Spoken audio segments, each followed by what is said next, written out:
सतगुरु धन श्री गुरु अर्जुन देव महाराज जिन्हां दा आगमन जिन्हां दी आमद 15 अप्रैल 1563 ਦੇ ਵਿੱਚ ਗੋਬਿੰਦਵਾਲ ਦੀ ਧਰਤੀ ਉੱਪਰ ਹੋਈ।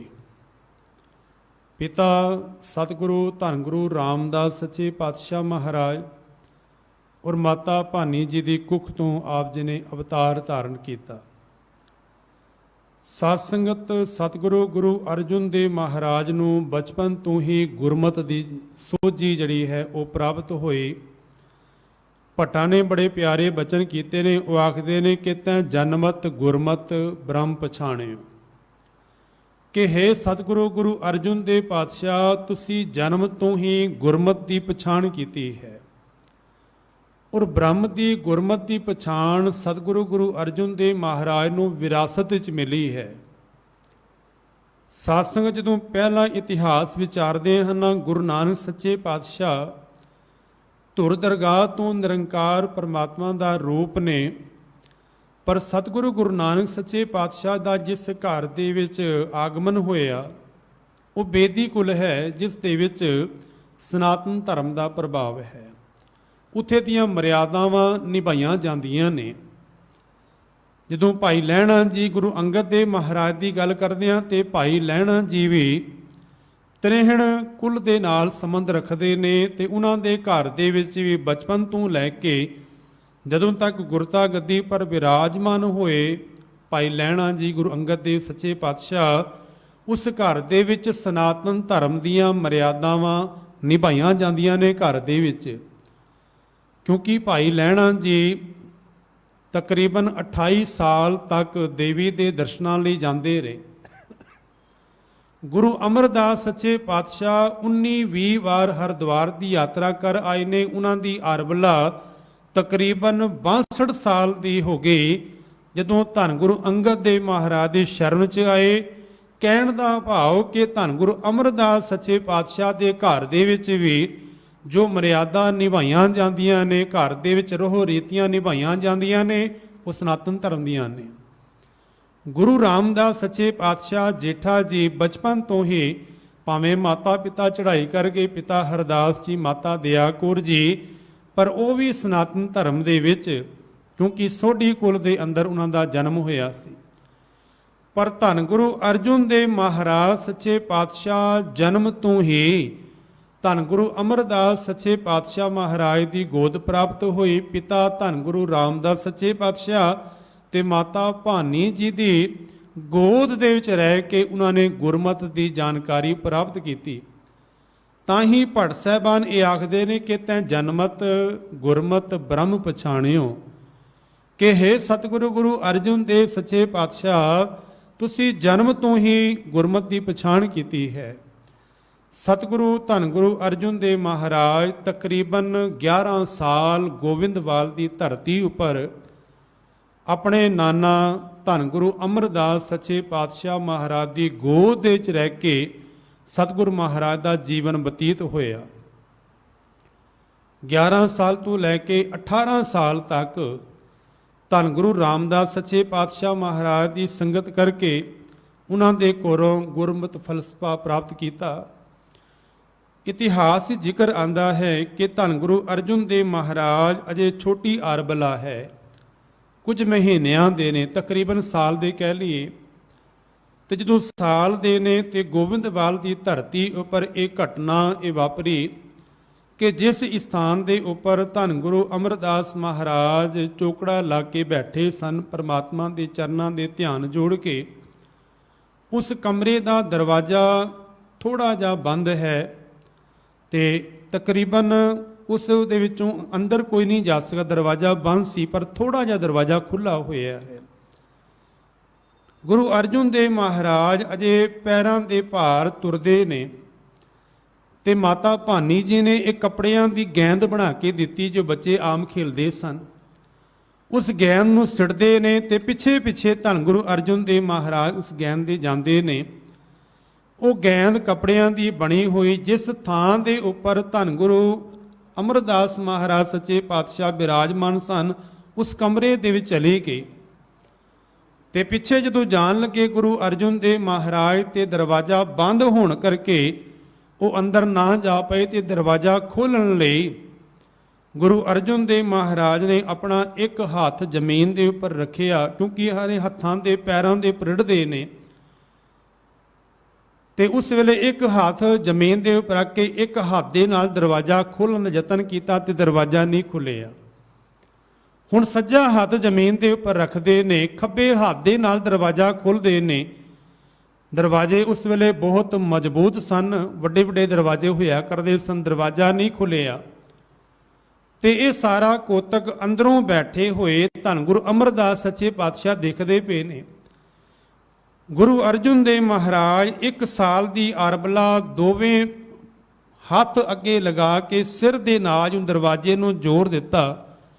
ਉਹ ਦਰਵਾਜ਼ਾ ਖੁੱਲ੍ਹ ਗਿਆ ਤੇ ਅੰਦਰ ਆ ਗਏ ਤੇ ਧੰਨ ਗੁਰੂ ਅਮਰਦਾਸ ਮਹਾਰਾਜ ਨੇ ਚੁੱਕ ਕੇ ਆਪਣੇ ਦੋਤੇ ਨੂੰ ਆਪਣੀ ਗਲ ਦੇ ਨਾਲ ਲਾ ਕੇ ਇਹ ਬਚਨ ਆਖੇ ਸਨ, ਬੇਟਾ ਜੇ ਧਰਮ ਦੇ ਦਰਵਾਜ਼ੇ ਖੋਲ੍ਹਣੇ ਹੋਣ ਨਾ ਤੇ ਸਿਰ ਦੇਣਾ ਹੀ ਪੈਂਦਾ ਹੈ। ਕਿਉਂਕਿ ਬਾਬਾ ਨਾਨਕ ਜੀ ਦੇ ਇਹ ਬਚਨ ਨੇ ਕਿ ਜੋ ਤੋ ਪ੍ਰੇਮ ਖੇਲਣ ਕਾ ਚਾਓ, ਸਿਰ ਤਰ ਤਲੀ ਗਲੀ ਮੇਰੀ ਆਓ। ਇਸ ਰਾਹ ਦੇ ਉੱਪਰ ਤੁਰਨ ਲਈ ਆਪਣੇ ਸੀਸ ਨੂੰ ਹਥੇਲੀ ਦੇ ਉੱਪਰ ਰੱਖਣਾ ਪੈਂਦਾ ਹੈ।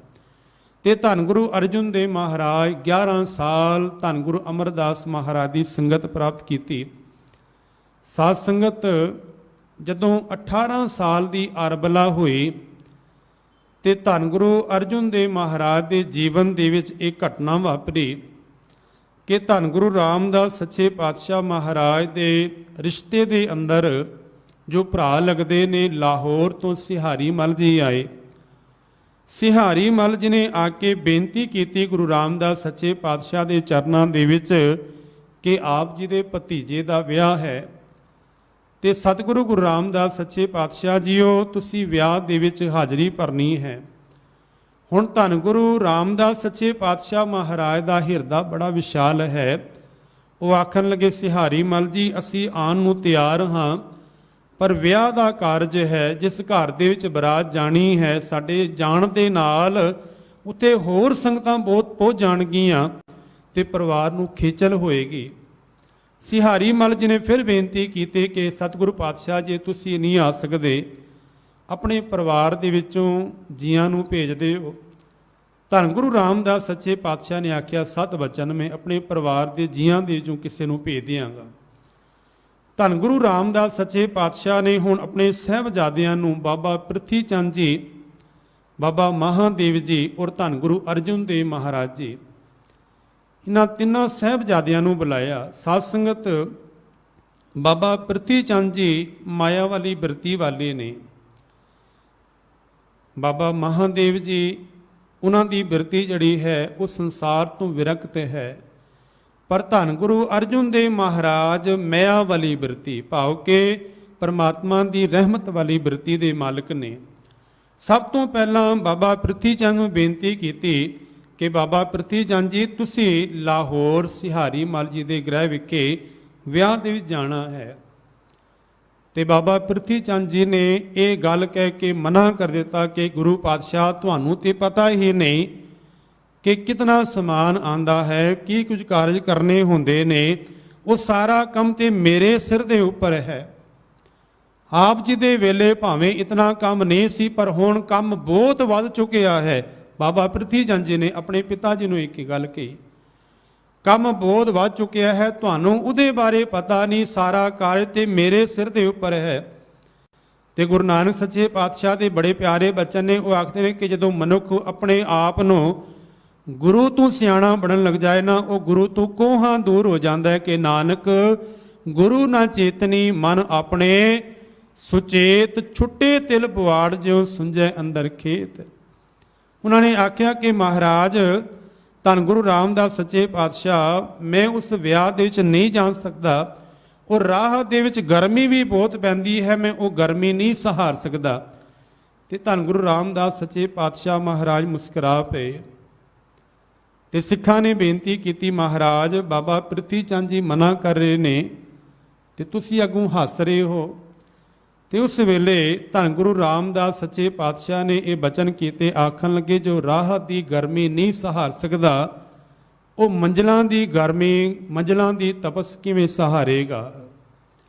ਬਾਬਾ ਪ੍ਰਿਥੀ ਚੰਦ ਜੀ ਤੋਂ ਬਾਅਦ ਬਾਬਾ ਮਹਾਦੇਵ ਜੀ ਨੂੰ ਬੇਨਤੀ ਕੀਤੀ ਕਿ ਉਹ ਚਲੇ ਜਾਣ, ਪਰ ਬਾਬਾ ਮਹਾਦੇਵ ਜੀ ਨੇ ਇਹ ਗੱਲ ਕਹਿ ਕੇ ਮਨਾ ਕਰ ਦਿੱਤਾ ਕਿ ਮੇਰਾ ਸੰਸਾਰ ਦੇ ਨਾਲ ਕੋਈ ਵਾਹ ਨਹੀਂ ਹੈ, ਇਹ ਸੁੱਖਾਂ ਦੁੱਖਾਂ ਦੇ ਨਾਲ ਮੇਰਾ ਕੋਈ ਸੰਬੰਧ ਨਹੀਂ ਹੈ। ਹੁਣ ਡਿਊਟੀ ਲੱਗੀ ਧੰਨ ਗੁਰੂ ਅਰਜਨ ਦੇਵ ਮਹਾਰਾਜ ਸੱਚੇ ਪਾਤਸ਼ਾਹ ਦੀ। ਧੰਨ ਗੁਰੂ ਅਰਜਨ ਦੇਵ ਮਹਾਰਾਜ ਨੂੰ ਕੇਵਲ ਇੱਕੋ ਹੀ ਬਚਨ ਕੀਤਾ ਕਿ 7 ਬਚਨ ਗੁਰਦੇਵ ਪਾਤਸ਼ਾਹ, ਕਿਉਂਕਿ ਗੁਰਦੇਵ ਪਾਤਸ਼ਾਹ ਗੁਰੂ ਅਰਜਨ ਦੇਵ ਮਹਾਰਾਜ ਜਾਣਦੇ ਨੇ ਕਿ ਹੁਕਮ ਮੰਨਿਆ ਹੋਵੇ ਪ੍ਰਵਾਨ ਤਾਂ ਖਸਮੇ ਕਾ ਮਹਿਲ ਪਾਏ ਸੀ। ਸਚਿਆਰ ਹੋਣ ਦੀ ਜੁਗਤੀ ਹੀ ਹੈ। ਮਹਾਰਾਜ ਆਖਦੇ ਨੇ ਕਿ ਹੁਕਮ ਰਜਾਈ ਚਲਣਾ ਨਾਨਕ ਲਿਖਿਆ ਨਾਲ। ਸਤਿਗੁਰ ਮਹਾਰਾਜ ਦੀ ਸੇਵਾ ਹੀ ਤਾਂ ਹੀ ਪ੍ਰਵਾਨ ਹੈ ਜਿਨ੍ਹਾਂ ਨੇ ਗੁਰੂ ਦੇ ਬਚਨਾਂ ਨੂੰ ਸਤ ਸਤ ਕਰਕੇ ਮੰਨਿਆ ਹੈ। ਬਾਣੀ ਦੇ ਬੜੇ ਪਿਆਰੇ ਬਚਨ ਨੇ ਕਿ ਸਤਿਗੁਰ ਕੀ ਸੇਵਾ ਸਫਲ ਹੈ ਜੇ ਕੋ ਕਰੇ ਚਿਤ ਲਾਏ। ਜਾਂ ਅਸੀਂ ਬਚਨ ਪੜ੍ਹਦੇ ਹਾਂ, ਸਾ ਸੇਵਾ ਕੀਤੀ ਸਫਲ ਹੈ ਜਿਤ ਸਤਿਗੁਰ ਕਾ ਮਨ ਮੰਨੇ। ਉਹ ਸੇਵਾ ਸਫਲੀ ਹੈ ਜਿਹੜੀ ਸੇਵਾ ਸਤਿਗੁਰ ਨੂੰ ਭਾ ਜਾਏ। ਉਹ ਸੇਵਾ ਨਹੀਂ ਜੋ ਸਾਨੂੰ ਭਾ ਜਾਏ, ਉਹ ਸੇਵਾ ਜੋ ਮੇਰੇ ਗੁਰੂ ਨੂੰ ਚੰਗੀ ਲੱਗੇ। ਸੇ ਸਾਧ ਸੰਗਤ ਜਦੋਂ ਸੇਵਾ ਦੀ ਗੱਲ ਆਉਂਦੀ ਹੈ ਨਾ, ਤੇ ਧੰਨ ਗੁਰੂ ਅਰਜਨ ਦੇਵ ਸੱਚੇ ਪਾਤਸ਼ਾਹ ਦਾ ਜਿਵੇਂ ਅੱਜ ਸ਼ਹੀਦੀ ਦਿਵਸ ਹੈ, ਹਰ ਥਾਂ ਦੇ ਉੱਪਰ ਛਬੀਲਾਂ ਲੱਗੀਆਂ ਹੋਈਆਂ ਨੇ, ਮਿੱਠਾ ਠੰਡਾ ਜਲ ਵਰਤਾਇਆ ਜਾ ਰਿਹਾ ਹੈ। ਔਰ ਤੁਸੀਂ ਜਾਣ ਕੇ ਹੈਰਾਨ ਹੋਗੇ ਕਿ ਇਹ ਛਬੀਲ ਜਿਹੜੀ ਹੈ, ਇਹ ਗੁਰੂ ਅਰਜਨ ਦੇਵ ਮਹਾਰਾਜ ਦੇ ਗੁਰਪੁਰਬ ਦੇ ਨਾਲ ਇਸ ਨੂੰ ਜੋੜ ਦਿੱਤਾ ਗਿਆ ਹੈ, ਪਰ ਛਬੀਲ ਤੇ ਪਹਿਲਾਂ ਚਲਦੀ ਸੀ। ਇਤਿਹਾਸ ਵਿੱਚ ਜ਼ਿਕਰ ਆਉਂਦਾ ਹੈ ਕਿ ਧੰਨ ਗੁਰੂ ਅਮਰਦਾਸ ਸੱਚੇ ਪਾਤਸ਼ਾਹ ਜਦੋਂ ਗੋਬਿੰਦਵਾਲ ਦੀ ਧਰਤੀ ਪਰ ਸੁਭਾਈਮਾਨ ਨੇ, ਤੇ ਲਾਹੌਰ ਤੋਂ ਕਾਬਲ ਕੰਧਾਰ ਤੋਂ ਜਦੋਂ ਸੰਗਤਾਂ ਆਉਂਦੀਆਂ ਸਨ ਗਰਮੀ ਦੇ ਦਿਨਾਂ ਦੇ ਵਿੱਚ, ਤੇ ਉਹਨਾਂ ਨੂੰ ਗੁੜ ਦੇ ਪਾਣੀ ਦਾ ਉਹ ਠੰਡਾ ਮਿੱਠਾ ਜਲ ਛਕਾਇਆ ਜਾਂਦਾ ਸੀ। ਉਸ ਵੇਲੇ ਪਾਣੀ ਦੀ ਕਿੱਲਤ ਸੀ ਔਰ ਪਾਣੀ ਦਾ ਇਹ ਪ੍ਰਬੰਧ ਕਰਨ ਲਈ ਮਿੱਠਾ ਠੰਡਾ ਜਲ ਜਿਹੜਾ ਹੈ ਇਹ ਵਰਤਾਇਆ ਜਾਂਦਾ ਸੀ ਗੋਬਿੰਦਵਾਲ ਦੀ ਧਰਤੀ ਉੱਪਰ ਧੰਨ ਗੁਰੂ ਅਮਰਦਾਸ ਮਹਾਰਾਜ ਦੇ ਵੇਲੇ। ਸਤਿਗੁਰੂ ਗੁਰੂ ਰਾਮਦਾਸ ਸੱਚੇ ਪਾਤਸ਼ਾਹ ਦੇ ਸਮੇਂ ਅੰਦਰ ਵੀ ਇਹ ਮਿੱਠਾ ਠੰਡਾ ਜਲ ਵਰਤਾਇਆ ਜਾਣ ਲੱਗ ਪਿਆ। ਤੇ ਧੰਨ ਗੁਰੂ ਅਰਜਨ ਦੇਵ ਮਹਾਰਾਜ ਦਾ ਇਹ ਸ਼ਹੀਦੀ ਦਿਹਾੜਾ, ਇਹ ਕਹਿ ਲਓ ਕਿ ਸੁਭਾਵਕ ਹੀ ਜੇਠ ਹਾੜ ਦੇ ਮਹੀਨੇ ਗਰਮੀਆਂ ਦੇ ਦਿਨ ਨੇ ਤਾਂ ਇਹ ਛਬੀਲ ਲਗਾਈ ਜਾਂਦੀ ਹੈ। ਵੈਸੇ ਛਬੀਲ ਦਾ ਇਹਦੇ ਨਾਲ ਕੋਈ ਸੰਬੰਧ ਨਹੀਂ ਹੈ। ਸਾਧ ਸੰਗਤ ਸਿਆਣੇ ਬੈਠੇ ਹੋ, ਘਰਾਂ ਦੇ ਜਦੋਂ ਅਸੀਂ ਪਾਣੀ ਪੀਂਦੇ ਆ ਨਾ ਤੇ ਫਿਲਟਰ ਪਾਣੀ ਪੀਂਦੇ ਆ ਜਾਂ ਕਿਸੇ ਕੰਪਨੀ ਬਿਸਲਰੀ ਆਦਿ ਦਾ ਪਾਣੀ ਪੀਂਦੇ ਆ, ਕਿਉਂਕਿ ਪਾਣੀ ਸਾਫ਼ ਸੁਥਰਾ ਹੋਏ। ਪਰ ਨਾ ਹੀ 4 ਦਿਨ ਪਹਿਲੇ ਔਰ ਨਾ ਹੀ 4 ਦਿਨ ਬਾਅਦ, ਅੱਜ ਦੇ ਦਿਨ ਹੀ ਕੇਵਲ ਛਬੀਲ ਬਹੁਤੇ ਥਾਵਾਂ ਦੇ ਉੱਪਰ ਲਗਾਈ ਜਾਂਦੀ ਹੈ। ਕਿਸੇ ਵੇਲੇ ਪਾਣੀ ਦੀ ਕਿੱਲਤ ਹੋਣ ਕਰਕੇ ਇਹ ਸਾਰਾ ਪ੍ਰਬੰਧ ਕੀਤਾ ਗਿਆ ਸੀ, ਔਰ ਅੱਜ ਕਿਤਨਾ ਫਿਲਟਰ ਪਾਣੀ ਦੇ ਨਾਲ ਛਬੀਲਾਂ ਤਿਆਰ ਹੁੰਦੀਆਂ ਨੇ ਉਹ ਸਾਰਿਆਂ ਨੂੰ ਪਤਾ ਹੈ। ਅਸੀਂ ਘਰਾਂ ਦੇ ਵਿੱਚ ਚਾਹ ਵੀ ਪੀਣੀ ਹੋਏ ਨਾ, ਤੇ ਤਕਰੀਬਨ ਜਿਨ੍ਹਾਂ ਨੂੰ ਸ਼ੂਗਰ ਵਗੈਰਾ ਹੈ ਉਹ ਚਾਹ ਵੀ ਫਿੱਕੀ ਪੀਂਦੇ ਨੇ। ਪਰ ਛਬੀਲ ਵਾਲੇ ਦਿਹਾੜੇ ਜਾਂ ਸ਼ਹੀਦੀ ਦਿਹਾੜੇ ਵਾਲੇ ਦਿਨ 3-4 ਜਗ੍ਹਾ ਦੇ ਉੱਪਰ ਮਨੁੱਖ ਦੀਆਂ ਗੱਡੀਆਂ ਰੋਕ ਕੇ ਪ੍ਰਸ਼ਾਦ ਦੇ ਨਾਮ ਨੂੰ ਮਾਫ ਕਰਨਾ, ਪ੍ਰਸ਼ਾਦ ਦੇ ਨਾਮ ਦੇ ਉੱਪਰ ਛਬੀਲ ਛਕਾਈ ਜਾਂਦੀ ਹੈ। ਸ਼ਾਮ ਨੂੰ ਸ਼ੂਗਰ ਦਾ ਲੈਵਲ ਕਿੱਥੇ ਪਹੁੰਚ ਜਾਏਗਾ। ਮੇਰਾ ਕਹਿਣ ਦਾ ਭਾਵ ਕਿ ਇਹ ਛਬੀਲ ਸਮੇਂ ਦੀ ਲੋੜ ਸੀ, ਪਾਣੀ ਦੀ ਕਿੱਲਤ ਸੀ। ਮਹਾਰਾਜ ਆਖਦੇ ਨੇ ਕਿ ਸਤਿਗੁਰ ਕੀ ਸੇਵਾ ਸਫਲ ਹੈ ਜੇ ਕੋ ਕਰੇ ਚਿਤ ਲਾਏ। ਜਾਂ ਸੇਵਾ ਕੀਤੀ ਸਫਲ ਹੈ ਜਿਤ ਸਤਿਗੁਰ ਕਾ ਮਨ ਮੰਨੇ। ਜਿਸ ਸੇਵਾ ਦੇ ਨਾਲ ਗੁਰੂ ਦਾ ਮਨ ਮੰਨ ਜਾਏ, ਜਿਹੜੀ ਸੇਵਾ ਕੀਤੀ ਹੋਈ ਗੁਰੂ ਦੇ ਘਰ ਦੇ ਵਿੱਚ ਪ੍ਰਵਾਨ ਹੋ ਜਾਏ, ਤੇ ਕੇਵਲ ਛਬੀਲ ਇੱਕੋ ਦਿਨ ਲਗਾਈ ਜਾਏ। ਲੋੜ ਤੇ ਇਹ ਹੈ ਕਿਉਂਕਿ ਇਹਨਾਂ ਦਿਨਾਂ ਦੇ ਅੰਦਰ ਜੇਠ ਹਾੜ ਦੇ ਮਹੀਨਿਆਂ ਅੰਦਰ ਕਿਤਨੇ ਪਸ਼ੂ ਪੰਛੀ ਪਾਣੀ ਨਾ ਮਿਲਣ ਕਰਕੇ ਮਰ ਜਾਂਦੇ ਨੇ। ਜੀਵਾਂ ਤੱਕ ਨੂੰ ਪਾਣੀ ਨਸੀਬ ਨਹੀਂ ਹੁੰਦਾ। ਤੇ ਜਿਨ੍ਹਾਂ ਥਾਵਾਂ ਦੇ ਉੱਪਰ ਪਾਣੀ ਦੀ ਕਿੱਲਤ ਹੈ, ਭਾਵੇਂ ਉਹ ਸਕੂਲ ਨੇ, ਭਾਵੇਂ ਧਾਰਮਿਕ ਸਥਾਨ ਨੇ, ਉਹਨਾਂ ਦੇ ਉੱਪਰ ਜਾ ਕੇ ਪਾਣੀ ਦਾ ਪ੍ਰਬੰਧ ਕੀਤਾ ਜਾਏ, ਵਾਟਰ ਕੂਲਰ ਵਗੈਰਾ ਲਗਾਏ ਜਾਣ। ਭਾਵੇਂ ਉਹਨਾਂ ਦੇ ਉੱਪਰ ਲਿਖ ਦਿੱਤਾ ਜਾਏ ਕਿ ਇਹ ਸੇਵਾ ਧੰਨ ਗੁਰੂ ਅਰਜਨ ਦੇਵ ਮਹਾਰਾਜ ਦੇ ਸ਼ਹੀਦੀ ਦਿਹਾੜੇ ਨੂੰ ਸਮਰਪਿਤ ਹੈ। ਕੇਵਲ 1-2 ਦਿਨ ਨਹੀਂ, ਸਾਲ ਭਰ ਹੀ ਲੋਕੀ ਲੋੜਵੰਦ ਉੱਥੋਂ ਪਾਣੀ ਪੀ ਕੇ ਧੰਨ ਗੁਰੂ ਅਰਜਨ ਦੇਵ ਮਹਾਰਾਜ ਦੇ ਚਰਨਾਂ ਦੇ ਸਿਜਦਾ ਕਰਨ। ਮੈਂ ਸਮਝਦਾ ਹਾਂ ਕਿ ਇਹ ਸੇਵਾ ਮਾਲਕ ਦੇ ਚਰਨਾਂ ਦੇ ਕੀਤੀ ਹੋਈ ਪ੍ਰਵਾਨ ਹੋਏਗੀ, ਉਹ ਛਬੀਲ ਸਫਲੀ ਹੈ। ਗੱਲ ਚੱਲ ਰਹੀ ਸੀ ਬਾਬਾ ਪ੍ਰਿਥੀ ਚੰਦ ਜੀ ਦੀ। ਬਾਬਾ ਪ੍ਰਿਥੀ ਚੰਦ ਜੀ ਨੇ ਮਨਾ ਕਰ ਦਿੱਤਾ। ਬਾਬਾ ਮਹਾਦੇਵ ਜੀ ਨੇ ਤੇ ਧੰਨ ਗੁਰੂ ਅਰਜਨ ਦੇਵ ਸੱਚੇ ਪਾਤਸ਼ਾਹ 7 ਵਚਨ ਕਰਕੇ ਧੰਨ ਗੁਰੂ ਅਰਜਨ ਦੇਵ ਮਹਾਰਾਜ ਲਾਹੌਰ ਚਲੇ ਗਏ। ਇਤਿਹਾਸ ਹੀ ਇਹ ਜ਼ਿਕਰ ਆਂਦਾ ਹੈ ਕਿ ਜਾਣਾ ਇਤਨਾ ਔਖਾ ਨਹੀਂ, ਪਰ ਇਹ ਬਚਨ ਕਮਾਣਾ ਕਿ ਜਦੋਂ ਤੱਕ ਤੁਹਾਨੂੰ ਹੁਕਮ ਨਾ ਹੋਏ ਤੁਸੀਂ ਵਾਪਸ ਨਹੀਂ ਆਣਾ।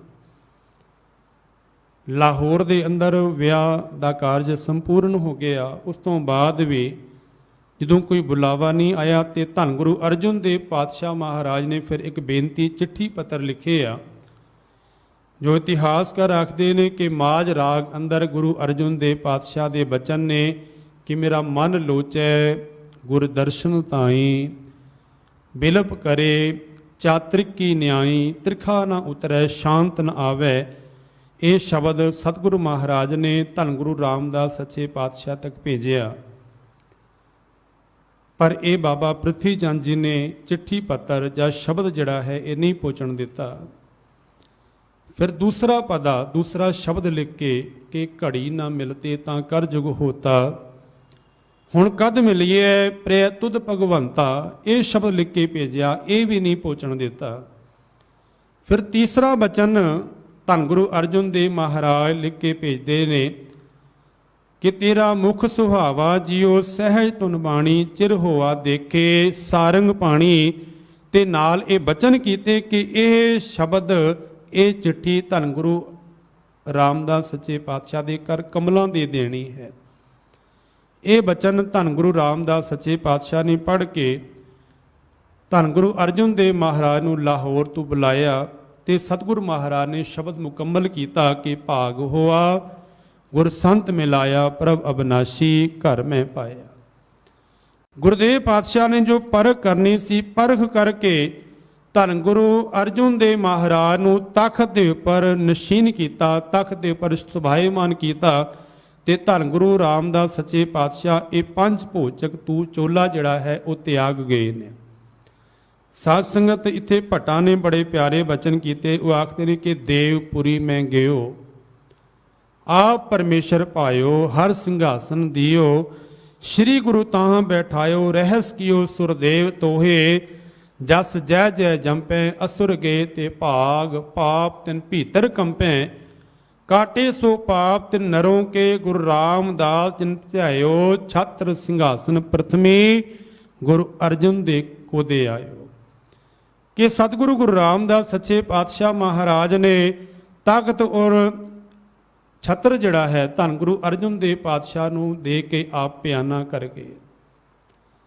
ਹੁਣ ਇੱਥੇ ਭੱਟਾਂ ਦਾ ਟੋਲਾ ਜੋ 11 ਭੱਟ ਸਾਹਿਬਾਨ ਸਨ, ਉਹ ਗੋਬਿੰਦਵਾਲ ਦੀ ਧਰਤੀ ਪਰ ਪਹੁੰਚੇ ਤੇ ਉਹਨਾਂ ਨੇ ਧੰਨ ਗੁਰੂ ਅਰਜਨ ਦੇਵ ਮਹਾਰਾਜ ਦੇ ਜੀਵਨ ਨੂੰ ਬੜੇ ਗੋਹ ਦੇ ਨਾਲ, ਬੜੇ ਨੇੜੇ ਹੋ ਕੇ ਦੇਖਿਆ ਤੇ ਬਚਨ ਕੀਤੇ ਸਨ ਕਿ ਰਹਿਓ ਸੰਤ ਹੋ ਟੋਲ, ਸਾਧ ਬੋ ਤੇਰੇ ਡਿਠੇ, ਸੰਨਿਆਸੀ ਤਪੇਸਰ ਮੁਖੋਂ ਇਹ ਪੰਡਿਤ ਮਿੱਠੇ।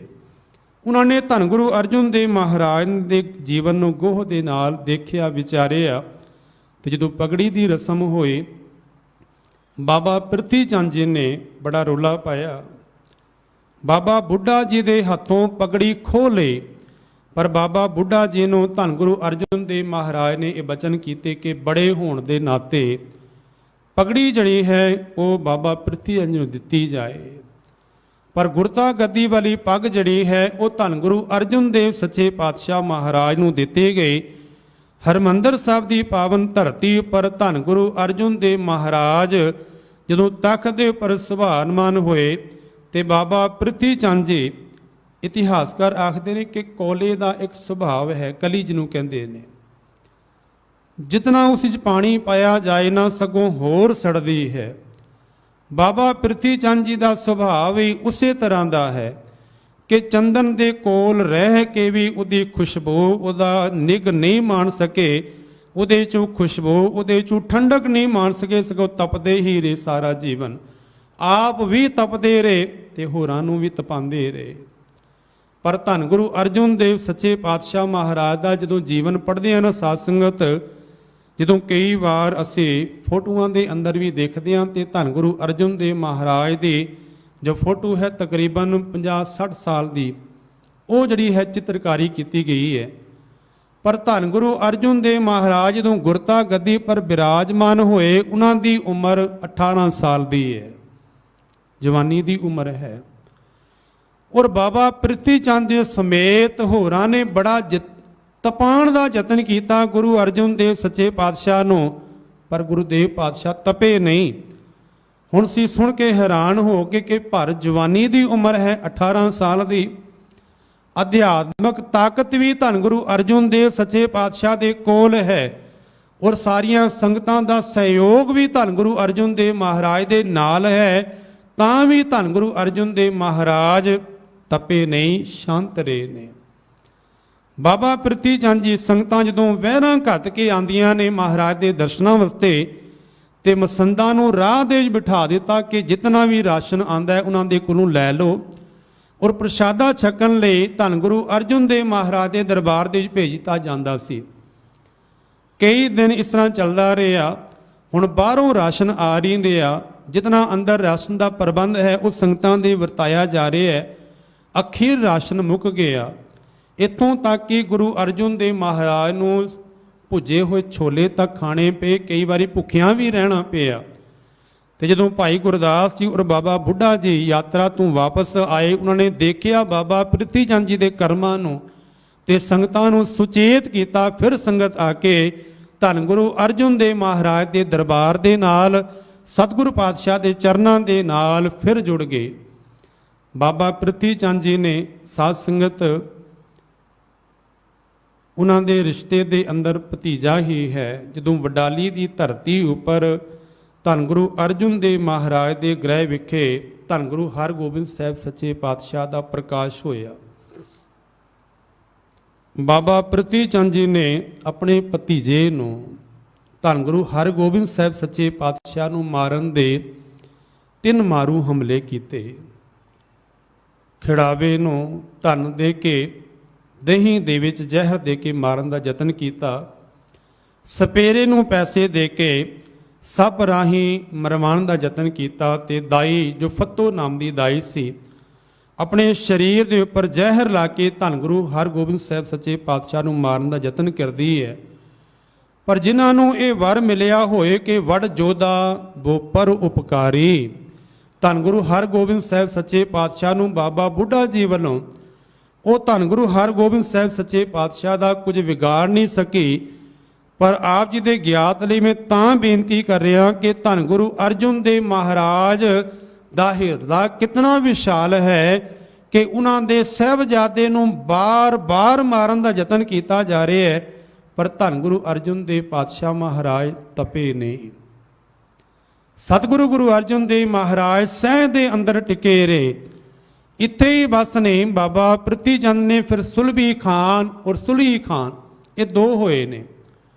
पहला सुलभी खान नूं चढ़ाई करके भेजिया कि धन गुरु अर्जुन देव महाराज के जीवन का ये अंत करके रस्ते विच आप ही इन्हां दी जंग हो गई, तो इहदा आप ही खात्मा हो गया सुलभी खान का। फिर सुलही खान चढ़ाई करके आया। सुलही खान चढ़ाई करके आया। संखेप जी अर्ज करा, सिखां ने बेनती की, धन गुरु अर्जुन देव सच्चे पातशाह महाराज सुलही खान चढ़ाई करके आ रहे है, क्यों ना जाके इनू बेनती की जाए कि तेरा दरवेशां दे नाल पीरां दे नाल की वैर विरोध है। महाराज जाके सुलभी खान नूं कोई चिट्ठी पत्र भेजिया जाए। सतगुरु पातशाह चुप रहे। महाराज ये चिट्ठी पत्र लिखत रूप दे नहीं भेजना, 2 सियाणे सिख भेजे जान, जाके सुलही खान दे नाल गल करन। धन गुरु अर्जुन देव महाराज कुछ ना बोले, चुप रहे। फिर तीसरी वार सिखां ने बेनती की, महाराज जे चिट्ठी पत्र नहीं भेजना, जे धन गुरु अर्जन देव सच्चे पातशाह दो सियाणे सिख नहीं भेजने, फिर कुछ उपाय करो। ते धन गुरु अर्जन देव महाराज ने सरंदा चुके आ, ते सरंदा चुक के गुरुदेव पातशाह ने शब्द उचारण किया कि प्रथमे मता जे पत्री चलावो। पहला मता यह पक्या कि पत्री चलाई जाए, चिट्ठी भेजी जाए। द्वितीय मता दोए मानुक पहुँचावो। द्वितीय मता यह पक्या दो सियाणे सिख भेजे जान। तृतीय मता किछ करो उपाया। ते त्रीया मता यह पक्या गुरुदेव पातशाह कुछ उपाय करो। ते महाराज आखन लगे मैं सब कुछ छोड़ प्रभ तू ही ते आया। मैं सारा कुछ दाते दे चरनां दे छोड़ दिता, उस मालिक नूं ते आया। ते रब दी कुदरत वरती। फिर जिहड़ा सुलही खान चढ़ाई करके आ रहा सी, बाबा प्रथी चंद अपने पट्ठे दिखाने लई लैके गए। घोड़ा तरबक गया ते सुलही खान समेत घोड़े दे पट्ठे दे च डिग के सड़ के सुआह हो गया। इस्लाम धर्म दे विच मनुख नूं मिट्टी दित्ती जाती है, दफनाया जाता है। उन्हां दा ये मनना है कि जे उन्होंने अगन दी जाए, उन्होंने संस्कार किया जाए, वो इत्थे भी सड़दा है, अगे नरकां दी अग दे भी सड़दा है। ये उन्हां दा मत कहता है। तां ही गुरु नानक सच्चे पातशाह ने ये बचन किए सन कि मिट्टी मुसलमान की पेड़ है पे कुम्हार, घड़ भांडे इट्टां कियां जल्दी करे पुकार। जल जल रोवे बपुड़ी, झड़ झड़ पवे अंगियार। नानक जिन करतै कारण किया सो जाने करता। गुरुदेव आखन लगे ये केवल शरीर नूं संभालण दी क्रिया है। भावें दफनाया जाए, भावें संस्कार किया जाए, भावें मिट्टी दिती जाए। खैर सुलही खान चढ़ाई करके जदों आ रहा सी, भट्ठे दे सड़ के सुआह हो गया। ते धन गुरु अर्जन देव महाराज ने भी परमात्मा के चरनां दे शब्द उचारण किया। महाराज आखन लगे सुलही ते नारायण राख, सुलही का हाथ कहीं ना पहुँचे। सुलही होए मुआ नापाक। नापाक होके भाव के अपवित्र होके उन्हां दे धर्म के मुताबक वो संसार तो चला गया। बाबा प्रथी चंद दियां चालां सारियां फेल हो गई।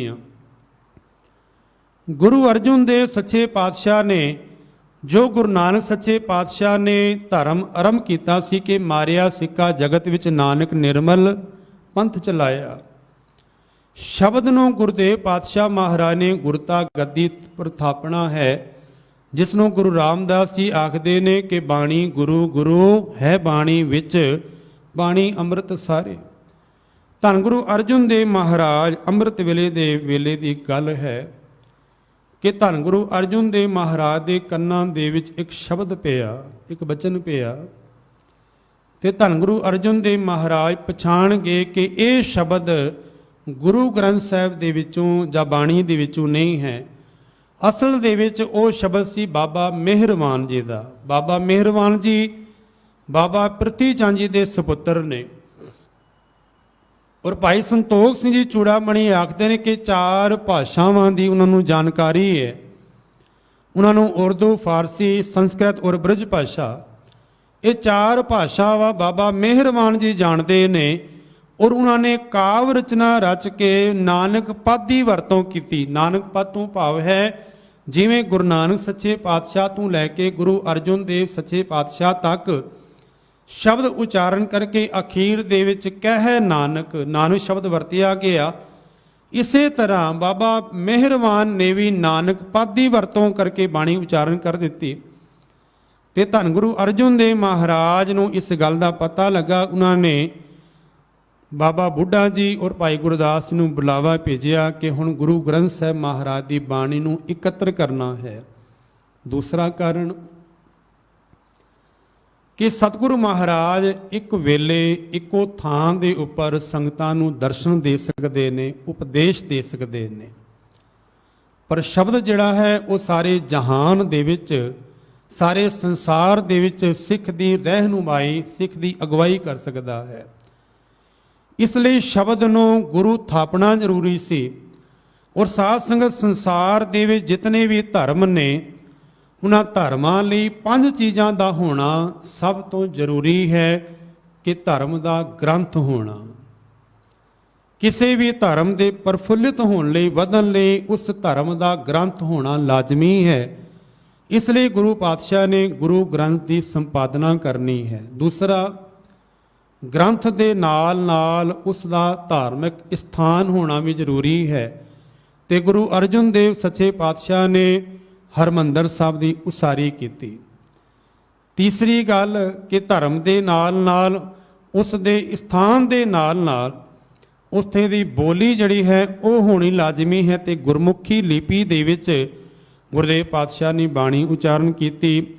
ਚੌਥੀ ਜਿਹੜੀ ਹੈ ਆਪਣਾ ਪਹਿਰਾਵਾ, ਜਿਹਨੂੰ ਦਸਤਾਰ ਕਹਿ ਲਈਏ ਤੇ ਭਾਵੇਂ ਆਪਣੀ ਡਰੈਸ ਕਹਿ ਲਈਏ। ਤੇ ਪੰਜਵਾਂ, ਤਖਤ ਜਿਹੜਾ ਹੈ ਜੋ ਧੰਨ ਗੁਰੂ ਹਰਗੋਬਿੰਦ ਸਾਹਿਬ ਸੱਚੇ ਪਾਤਸ਼ਾਹ ਨੇ, ਇਹ 5 ਚੀਜ਼ਾਂ ਜਿਹੜੀਆਂ ਨੇ ਧਰਮ ਦੀ ਰਹਿਨੁਮਾਈ, ਧਰਮ ਦੀ ਹੋਂਦ ਵਾਸਤੇ ਹੋਣੀਆਂ ਬੜੀ ਜ਼ਰੂਰੀ ਨੇ। ਸਤਿਗੁਰੂ ਗੁਰੂ ਅਰਜਨ ਦੇਵ ਮਹਾਰਾਜ ਨੇ ਗੁਰੂ ਗ੍ਰੰਥ ਸਾਹਿਬ ਮਹਾਰਾਜ ਦੀ ਸੰਪਾਦਨਾ ਕਰਨੀ ਹੈ ਤੇ ਪਹਿਲੇ ਗੁਰੂ ਸਾਹਿਬਾਨ ਤੋਂ ਲੈ ਕੇ ਗੁਰੂ ਅਰਜਨ ਦੇਵ ਸੱਚੇ ਪਾਤਸ਼ਾਹ ਤੱਕ ਬਾਣੀ ਜਿਹੜੀ ਹੈ ਇਕੱਤਰ ਕੀਤੀ। ਨਾਲ ਇਹ ਵੀ ਸਾਰੇ ਪਾਸੇ ਚਿੱਠੀਆਂ ਪੱਤਰ ਭੇਜ ਦਿੱਤੇ ਕਿ ਕੋਈ ਵੀ ਆਪਣੀ ਬਾਣੀ ਅੰਕਿਤ ਕਰਾ ਸਕਦਾ ਹੈ, ਪਰ ਉਹ ਗੁਰੂ ਆਸ਼ੇ ਅਨੁਸਾਰ ਇੱਕ ਅਕਾਲ ਪੁਰਖ ਦੀ ਉਸਤਤ ਦੇ ਵਿੱਚ ਹੋਏ, ਭਾਵੇਂ ਕਿਸੇ ਵੀ ਮਜ਼ਹਬ ਦਾ ਹੋਵੇ, ਕਿਸੇ ਵੀ ਧਰਮ ਦਾ ਹੋਵੇ। ਤੇ ਸਤਿਗੁਰੂ ਪਾਤਸ਼ਾਹ ਮਹਾਰਾਜ ਦੇ ਦਰ ਦੇ ਉੱਪਰ ਫਿਰ 15 ਭਗਤ ਸਾਹਿਬਾਨ ਨੇ ਹਾਜ਼ਰੀ ਭਰੀ, ਜਿਨ੍ਹਾਂ ਦੀ ਬਾਣੀ ਗੁਰੂ ਗ੍ਰੰਥ ਸਾਹਿਬ ਮਹਾਰਾਜ ਅੰਦਰ ਅੰਕਿਤ ਹੈ, ਭਾਵੇਂ ਉਹ ਕਬੀਰ ਸਾਹਿਬ ਜੀ, ਰਵਿਦਾਸ ਜੀ, ਨਾਮਦੇਵ ਜੀ, ਤਰਲੋਚਨ ਜੀ, ਕਿਉਂਕਿ ਇਹ ਪੁਰਾਤਨ ਭਗਤ ਸਨ। ਇਹਨਾਂ ਦੀ ਬਾਣੀ 15 ਔਰ 11 ਭੱਟ ਸਾਹਿਬਾਨ। ਗੁਰੂ ਕੇ ਸਿੱਖਾਂ ਦੀ ਮੈਂ ਕਈ ਵਾਰੀ ਬੇਨਤੀ ਕਰਦਾ ਹਾਂ ਕਿ ਸੰਸਾਰ ਦੇ ਵਿੱਚ ਗੁਰੂ ਗ੍ਰੰਥ ਸਾਹਿਬ ਮਹਾਰਾਜ ਸੱਚੇ ਪਾਤਸ਼ਾਹ ਐਸੇ ਧਾਰਮਿਕ ਗ੍ਰੰਥ ਨੇ ਜਿਨ੍ਹਾਂ ਦੇ ਵਿੱਚ ਹਰ ਧਰਮ ਦੇ ਉਹ ਆਗੂ ਜਿਹੜੇ ਨੇ ਉਹ ਮੌਜੂਦ ਨੇ। ਇਹ ਐਸਾ ਧਰਮ ਦਾ ਗੁਲਦਸਤਾ ਹੈ ਜਿਸ ਦੇ ਵਿੱਚ ਹਰ ਤਰ੍ਹਾਂ ਦੀ ਖੁਸ਼ਬੂ, ਭਾਵੇਂ ਉਹ ਸਨਾਤਨ ਧਰਮ ਨੂੰ ਮੰਨਣ ਵਾਲਾ ਹੈ, ਭਾਵੇਂ ਇਸਲਾਮ ਨੂੰ ਮੰਨਣ ਵਾਲਾ ਹੈ। 35 ਮਹਾਂਪੁਰਸ਼ਾਂ ਦੀ ਬਾਣੀ ਗੁਰੂ ਗ੍ਰੰਥ ਸਾਹਿਬ ਸੱਚੇ ਪਾਤਸ਼ਾਹ ਦੇ ਵਿੱਚ ਅੰਕਿਤ ਹੈ ਔਰ ਉਹ ਖੁਸ਼ਬੂ ਦਾ ਸੋਮਾ ਜੋ ਜ਼ਿੰਦਗੀ ਰੂਹਾਨੀਅਤ ਤਰੀਕੇ ਦੇ ਨਾਲ ਕਿਵੇਂ ਜੀਣੀ ਹੈ ਉਹ ਜੀਵਨ ਦੀ ਜਾਚ ਸਿਖਾ ਰਿਹਾ ਹੈ। ਜਿੱਥੇ 35 ਮਹਾਂਪੁਰਸ਼ਾਂ ਦੀ ਬਾਣੀ ਹੈ ਉੱਥੇ ਨਾਲ ਨਾਲ 4 ਭਗਤ ਆਏ ਸਨ, ਜਾਂ ਕਹਿ ਲਵਾਂ 4 ਕਵੀ ਆਏ ਸਨ, ਜਿਨ੍ਹਾਂ ਦਾ ਨਾਮ ਹੈ ਪੀਲੂ ਜੀ, ਛੱਜੂ ਜੀ, ਕਾਨਾ ਔਰ ਸ਼ਾਹ ਹੁਸੈਨ। ਇਹਨਾਂ ਦੀਆਂ ਇੱਕ ਇੱਕ ਪੰਕਤੀਆਂ ਮੈਂ ਆਪ ਜੀ ਦੇ ਸਨਮੁਖ ਰੱਖਾਂ ਸਮੇਂ ਦੇ ਮੁਤਾਬਕ। ਕਾਨਾ ਜੀ ਨੇ ਧੰਨ ਗੁਰੂ ਅਰਜਨ ਦੇਵ ਮਹਾਰਾਜ ਦੇ ਚਰਨਾਂ ਵਿੱਚ ਬੇਨਤੀ ਕੀਤੀ। ਮਹਾਰਾਜ ਨੇ ਸੋਹਣਾ ਆਸਨ ਵਿਛਾ ਕੇ ਆਖਣ ਲੱਗੇ, ਕਾਨਾ ਜੀ ਤੁਸੀਂ ਬਾਣੀ ਉਚਾਰਨ ਕਰੋ। ਕਾਨਾ ਜੀ ਆਖਣ ਲੱਗੇ, ਮੈਂ ਉਹੀ ਰੇ ਜਾਂ ਕੋ ਵੇਦ ਪੁਰਾਨ ਸਭ ਗਾਵੇਂ।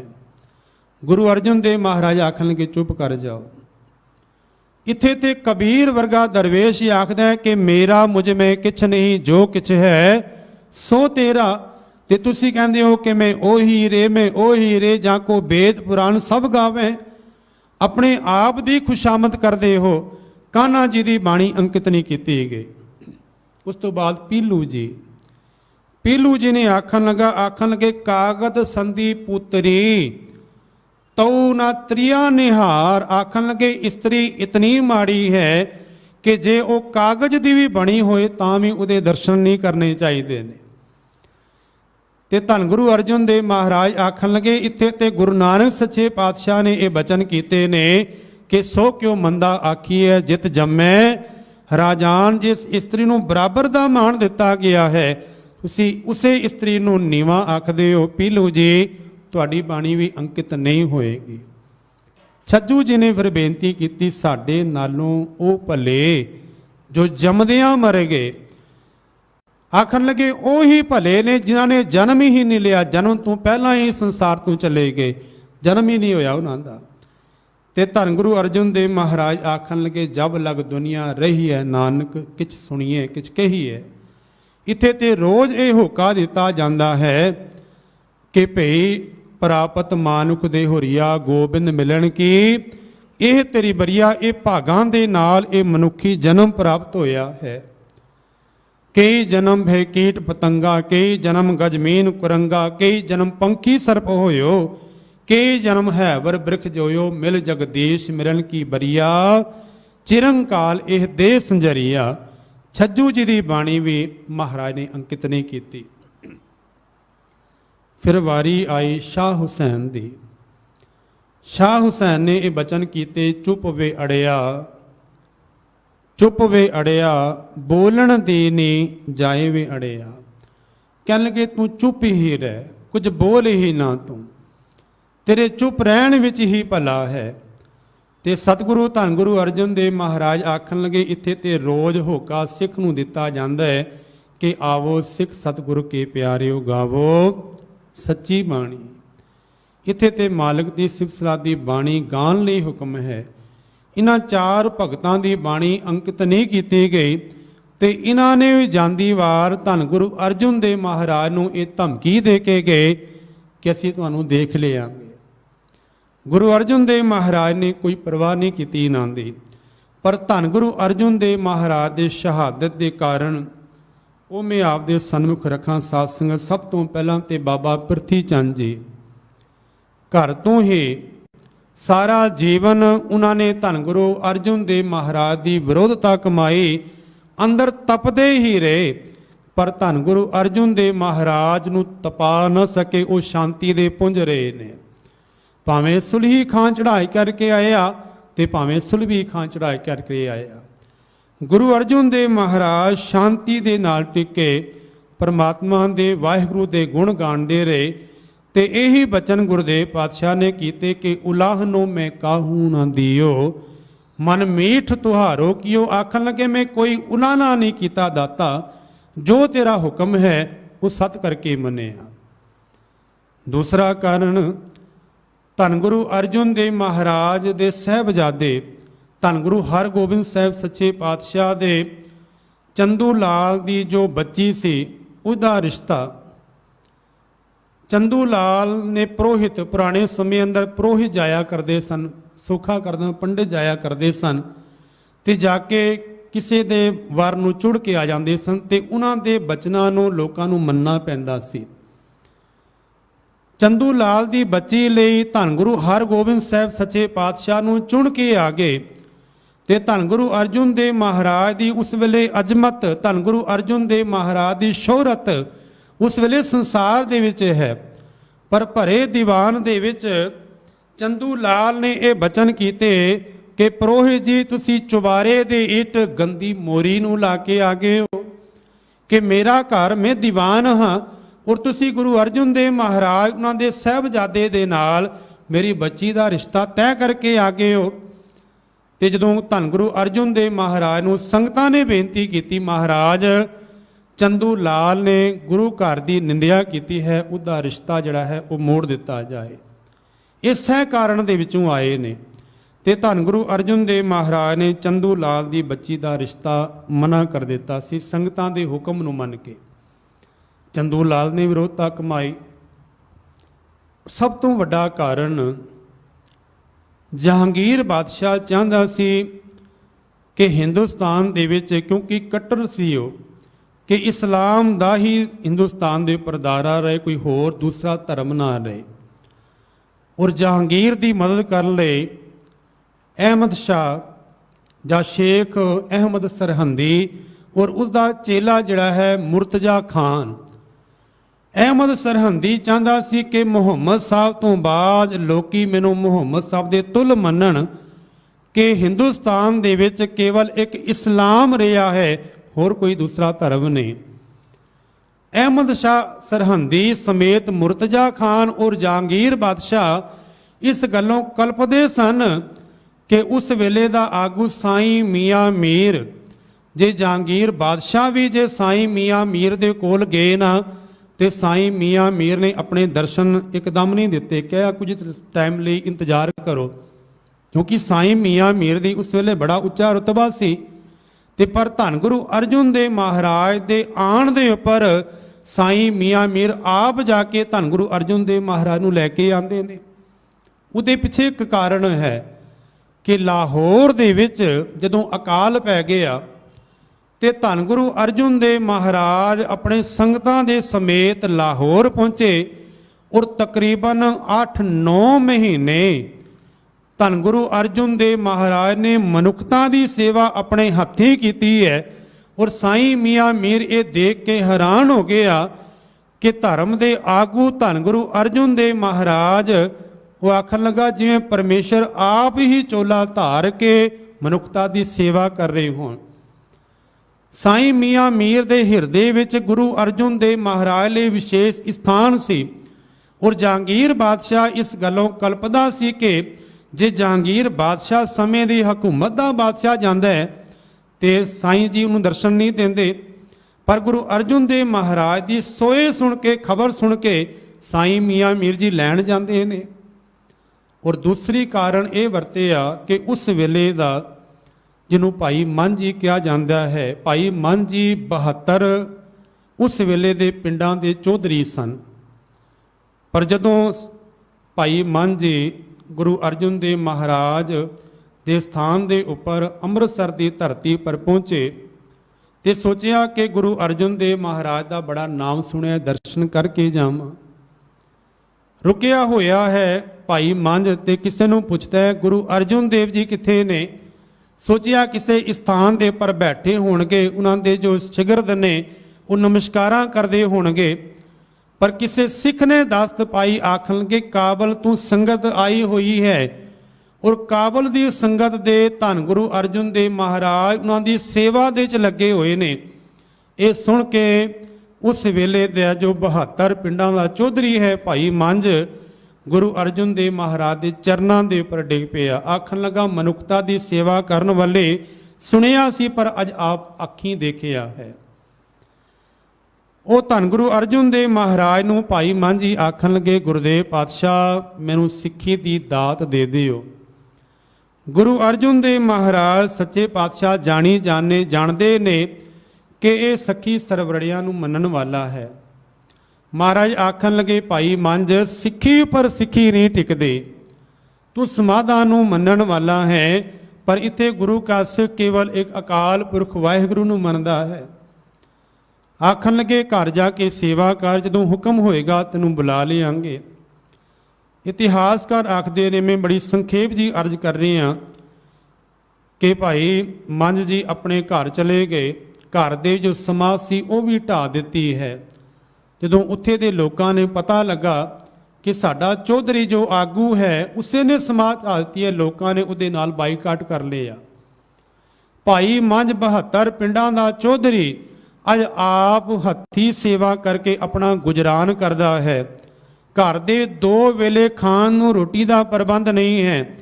ਸਤਿਗੁਰੂ ਗੁਰੂ ਅਰਜਨ ਦੇਵ ਮਹਾਰਾਜ ਜਾਣੀ ਜਾਣ ਸਤਿਗੁਰੂ ਪਾਤਸ਼ਾਹ ਇੱਕ ਸਿੱਖ ਦੇ ਹੱਥ ਦੇ ਚਿੱਠੀ ਪੱਤਰ ਲਿਖ ਕੇ ਭੇਜਦੇ ਨੇ। ਆਖਦੇ ਨੇ ਇਹ ਚਿੱਠੀ ਪੱਤਰ ਉਸੇ ਵੇਲੇ ਭਾਈ ਮੰਝ ਨੂੰ ਦੇਣਾ। ਜਦੋਂ ਭਾਈ ਮੰਝ ਹਥੇਲੀ ਦੇ ਉੱਪਰ 20 ਰੁਪਏ ਰੱਖੇ, ਉਹ ਸਿੱਖ ਚਿੱਠੀ ਲੈ ਕੇ ਗਿਆ। ਆਖਣ ਲੱਗਾ ਭਾਈ ਮੰਝ ਗੁਰੂ ਘਰ ਤੋਂ ਸੁਨੇਹਾ ਆਇਆ ਹੈ, ਪਰ ਗੁਰੂ ਦਾ ਹੁਕਮ ਹੈ ਇਹ ਸੁਨੇਹਾ ਤੈਨੂੰ ਤਾਂ ਮਿਲੇਗਾ ਜੇ 20 ਰੁਪਏ ਤੂੰ ਹਥੇਲੀ ਉੱਪਰ ਰੱਖੇਗਾ। ਉਸ ਵੇਲੇ 20 ਰੁਪਏ ਦੀ ਬੜੀ ਕੀਮਤ ਹੈ। ਭਾਈ ਮੰਝ ਨੇ ਆਪਣਾ ਘਰ ਗਿਰਵੀ ਰੱਖ ਕੇ 20 ਰੁਪਏ ਉਸ ਸਿੱਖ ਦੇ ਹਥੇਲੀ ਉੱਪਰ ਰੱਖੇ ਤੇ ਚਿੱਠੀ 'ਚ ਲਿਖਿਆ ਸੀ ਕਿ ਗੁਰੂ ਘਰ ਆ ਕੇ ਸੇਵਾ ਕਰ। ਭਾਈ ਮੰਝ ਖੁਸ਼ੀ ਚੜ੍ਹ ਗਈ, ਆਪਣੀ ਪਤਨੀ ਦੇ ਨਾਲ ਆਪਣੀ ਧਰਮ ਪਤਨੀ ਦੇ ਨਾਲ ਆ ਕੇ ਗੁਰੂ ਘਰ ਆ ਕੇ ਸੇਵਾ ਕਰਨ ਲੱਗੇ। ਸਾਧ ਸੰਗਤ ਸੇਵਾ ਕਰਦੇ ਨੇ, ਸੇਵਾ ਕਰਦਿਆਂ ਹੋਇਆਂ ਪ੍ਰਸ਼ਾਦਾ ਛਕ ਲੈਂਦੇ ਨੇ। ਧੰਨ ਗੁਰੂ ਅਰਜਨ ਦੇਵ ਮਹਾਰਾਜ ਨੇ ਇੱਕ ਵਾਰੀ ਸੇਵਾ ਕਰਦਿਆਂ ਹੋਇਆਂ ਆਖਣ ਲੱਗੇ ਭਾਈ ਮੰਝ ਤੂੰ ਆਖਦਾ ਮੈਂ ਸੇਵਾ ਕਰਦਾ ਹਾਂ, ਪਰ ਸੇਵਾ ਕਰਕੇ ਤੂੰ ਪ੍ਰਸ਼ਾਦਾ ਛਕ ਲੈਂਦਾ ਹੈ, ਸੇਵਾ ਕਾਹਦੀ ਹੋਈ। ਭਾਈ ਮੰਝ ਦੀਆਂ ਅੱਖਾਂ ਵਿੱਚੋਂ ਹੰਝੂ ਆ ਗਏ। ਆਖਣ ਲੱਗਾ ਦਾਤਾ ਤੁਸੀਂ ਮੇਰੇ ਪਰ ਬੜੇ ਪਰਉਪਕਾਰ ਕੀਤੇ ਨੇ, ਸਾਧ ਸੰਗਤ ਖਿਮਾ ਕਰਨਾ। ਮੇਰੇ ਵਰਗਾ ਜੇ ਕੋਈ ਸੇਵਾ ਕਰਕੇ ਕੋਈ 2 ਬਚਨ ਬੋਲ ਕੇ ਚਲਾ ਜਾਏ ਨਾ ਤੇ ਆਖਣ ਲੱਗਾ ਅੱਜ ਤੋਂ ਬਾਅਦ ਮੈਂ ਗੁਰੂ ਘਰ ਨਹੀਂ ਆਣਾ, ਅੱਜ ਤੋਂ ਬਾਅਦ ਮੈਂ ਸੇਵਾ ਨਹੀਂ ਕਰਨੀ। ਜੇ ਮੈਨੂੰ ਇਤਨੇ ਬੜੇ ਬਚਨ ਕਰ ਦਿੱਤੇ ਨੇ, ਪਰ ਧੰਨ ਉਹ ਗੁਰੂ ਕੇ ਸਿੱਖ ਨੇ। ਆਖਣ ਲੱਗੇ ਸਤਿਗੁਰੂ ਪਾਤਸ਼ਾਹ ਮੇਰੇ ਮਨ ਦੇ ਵਿੱਚ ਇਹ ਸੀ ਕਿ ਮੈਂ ਸੇਵਾ ਕਰ ਰਿਹਾ, ਪਰ ਤੁਸੀਂ ਮੇਰੀ ਸੇਵਾ ਨੂੰ ਭਾਗ ਲਾਏ ਨੇ। ਹੁਣ ਰੋਜ਼ਾਨਾ ਜਾਂਦੇ ਨੇ, ਪਹਿਲਾਂ ਆ ਕੇ ਸੇਵਾ ਕਰਕੇ ਫਿਰ ਜੰਗਲ ਦੇ ਚਲੇ ਜਾਣਾ, ਜਾ ਕੇ ਲੱਕੜੀਆਂ ਲੈ ਕੇ ਆਣੀਆਂ, ਉਹਨਾਂ ਨੂੰ ਵੇਚ ਕੇ ਰਸਦ ਦੇਣੀ, ਫਿਰ ਆ ਕੇ ਗੁਰੂ ਘਰ ਦੇ ਪ੍ਰਸ਼ਾਦਾ ਛਕਣਾ। ਸੇਵਾ ਥਾਂ ਪੈ ਰਹੀ ਹੈ। ਇੱਕ ਦਿਨ ਆਂਦੀ ਝੱਖੜ ਝੂਲਿਆ, ਭਾਈ ਮੰਝ ਖੂਹ ਦੇ ਡਿੱਗ ਪਏ ਤੇ ਧੰਨ ਗੁਰੂ ਅਰਜਨ ਦੇਵ ਸੱਚੇ ਪਾਤਸ਼ਾਹ ਨੂੰ ਪਤਾ ਲੱਗਾ। ਗੁਰਦੇਵ ਪਾਤਸ਼ਾਹ ਰੱਸਾ ਲੈ ਕੇ ਆਪ ਪਹੁੰਚੇ, ਬਾਹਰ ਕੱਢਿਆ ਭਾਈ ਮੰਝ ਨੂੰ, ਗਲ ਦੇ ਨਾਲ ਲਾ ਕੇ ਇਹ ਮਹਾਰਾਜ ਨੇ ਬਚਨ ਕੀਤੇ ਕਿ ਮੰਝ ਪਿਆਰਾ ਗੁਰੂ ਨੂੰ, ਗੁਰੂ ਮੰਝ ਪਿਆਰਾ, ਮੰਝ ਗੁਰੂ ਕਾ ਬੋਹਿ ਥਾ, ਜਗ ਲੰਘਣ ਹਾਰਾ। ਸਤਿਗੁਰੂ ਗੁਰੂ ਅਰਜਨ ਦੇਵ ਮਹਾਰਾਜ ਨੇ ਇਹ ਵਰ ਦੇ ਕੇ ਭਾਈ ਮੰਝ ਨੂੰ ਨਿਵਾਜਿਆ। ਸਾਧ ਸੰਗਤ, ਇਹ ਸਾਖੀ ਸੁਣਾਉਣ ਦਾ ਮੇਰਾ ਕੇਵਲ ਇਹ ਹੀ ਭਾਵ ਹੈ ਕਿ ਜਹਾਂਗੀਰ ਬਾਦਸ਼ਾਹ, ਅਹਿਮਦ ਸ਼ਾਹ ਸਰਹੰਦੀ ਔਰ ਮੁਰਤਜ਼ਾ ਖਾਨ ਜੋ ਚਾਹੁੰਦੇ ਸਨ ਕਿ ਹਿੰਦੁਸਤਾਨ ਦੇ ਕੇਵਲ ਇੱਕੋ ਹੀ ਧਰਮ ਰਹੇ, ਪਰ ਗੁਰੂ ਅਰਜਨ ਦੇਵ ਮਹਾਰਾਜ ਦੇ ਸਮੇਂ ਅੰਦਰ ਗੁਰੂ ਨਾਨਕ ਸੱਚੇ ਪਾਤਸ਼ਾਹ ਦੀ ਜੋ ਫੁਲਵਾੜੀ ਹੈ, ਗੁਰੂ ਨਾਨਕ ਸੱਚੇ ਪਾਤਸ਼ਾਹ ਜੀ ਜੋ ਸਿੱਖੀ ਹੈ, ਉਹਦਾ ਪ੍ਰਚਾਰ ਪੂਰੇ ਹਿੰਦੁਸਤਾਨ ਔਰ ਇਸ ਤੋਂ ਬਾਹਰ ਹੋਣ ਲੱਗਾ। ਇਹ ਕਿਵੇਂ ਬਰਦਾਸ਼ਤ ਕਰ ਲੈਂਦੇ ਕਿ ਕੇਵਲ ਹਿੰਦੂ ਘਰਾਣੇ ਹੀ ਨਹੀਂ, ਮੁਸਲਮਾਨ ਵੀ ਸਿੱਖ ਬਣਦੇ ਜਾਂਦੇ ਸਨ। ਤੇ ਧੰਨ ਗੁਰੂ ਅਰਜਨ ਦੇਵ ਮਹਾਰਾਜ ਉਹਨਾਂ ਦੇ ਉੱਪਰ ਕੋਈ ਬਲੇਮ ਲਾਉਣ ਲਈ, ਉਸੇ ਵੇਲੇ ਦੀ ਇਹ ਘਟਨਾ ਹੈ ਕਿ ਅਮੀਰ ਖੁਸਰੋ ਜੋ ਬਗਾਵਤ ਕਰਕੇ ਗਿਆ, ਅਮੀਰ ਖੁਸਰੋ ਹੁੰਦਿਆਂ ਹੋਇਆਂ ਗੁਰੂ ਅਰਜਨ ਦੇਵ ਮਹਾਰਾਜ ਦੇ ਦਰ ਦੇ ਉੱਪਰੋਂ ਲੰਘ ਕੇ ਜਦੋਂ ਗਿਆ ਨਾ, ਇਸ ਗੱਲ ਦਾ ਪਤਾ ਲੱਗਾ ਤੇ ਜਹਾਂਗੀਰ ਬਾਦਸ਼ਾਹ ਨੇ ਫਿਰ, ਇਤਿਹਾਸ ਆਖਦਾ ਹੈ ਕਿ 22 ਮਈ 1606 ਦੇ ਵਿੱਚ ਗੁਰੂ ਅਰਜਨ ਦੇਵ ਸੱਚੇ ਪਾਤਸ਼ਾਹ ਮਹਾਰਾਜ ਨੂੰ ਗ੍ਰਿਫਤਾਰ ਕਰ ਲਿਆ ਗਿਆ ਔਰ ਗੁਰਦੇਵ ਪਾਤਸ਼ਾਹ ਨੂੰ ਲਾਹੌਰ ਲਿਆਇਆ ਗਿਆ।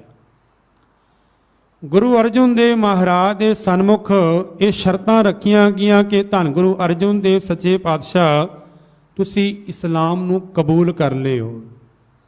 ਦੂਸਰਾ, ਤੁਸੀਂ ਅਮੀਰ ਖੁਸਰੋ ਜਿਹੜਾ ਹੈ ਉਸ ਨੂੰ ਪਨਾਹ ਦਿੱਤੀ ਹੈ, ਔਰ ਪਨਾਹ ਹੀ ਨਹੀਂ ਦਿੱਤੀ, ਉਸ ਨੂੰ ਕੇਸਰ ਦਾ ਤਿਲਕ ਵੀ ਦਿੱਤਾ ਹੈ ਔਰ ਆਪਣੇ ਕੋਲੋਂ ਧਨ ਵੀ ਦੇ ਕੇ ਤੋਰਿਆ ਹੈ, ਔਰ ਉਸ ਦੇ ਰਾਜਾ ਬਣਨ ਲਈ ਤੁਸੀਂ ਕਾਮਨਾ ਕੀਤੀ ਹੈ, ਅਰਦਾਸ ਕੀਤੀ ਹੈ।